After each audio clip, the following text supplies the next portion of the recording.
તો સ્વાગત છે મિત્રો તમારું મારી ચેનલમાં ફરીથી એક નવી રેસીપી સાથે. તો આજે આપણે બનાવશું બ્રેડ કટકા. બહુ સિમ્પલ અને સરસ રેસીપી છે જે આપણે બાળકોને ઇન્સ્ટન્ટ પણ બનાવીને આપી શકીએ છીએ.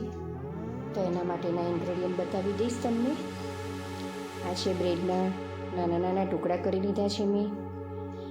ચાટ મસાલો છે, આ અલગથી અમે ઘરે સરસ બનાવેલો છે.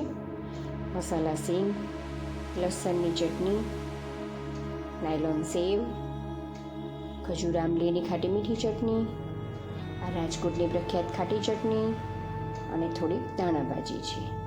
તો આપણે હવે રેસીપી તમને બતાવીશ.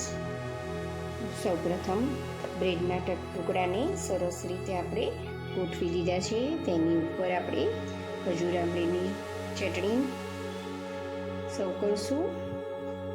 એ તમારા સ્વાદ પ્રમાણે જેને મીઠું વધારે અનુકૂળ આવતું હોય તે વધારે ચટણી પણ એડ કરી શકો છો. તેની ઉપર આપણે ખાટી ચટણી એડ કરવાની છે.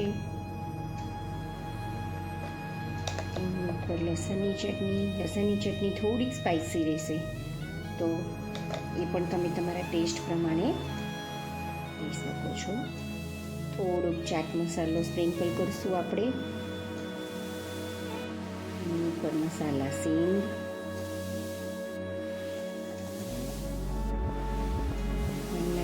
સેવ અને થોડીક ધાણાભાજી એડ કરશું. એની ઉપર પણ થોડોક ચાટ મસાલો આપણે ફરીથી. તો મિત્રો તૈયાર છે આપણા બ્રેડ કટકા. બહુ જ સરસ અને બહુ જ ટેસ્ટી રેસીપી છે. તો તમે પણ ટ્રાય કરજો જરૂરથી ઘરે. Thank you.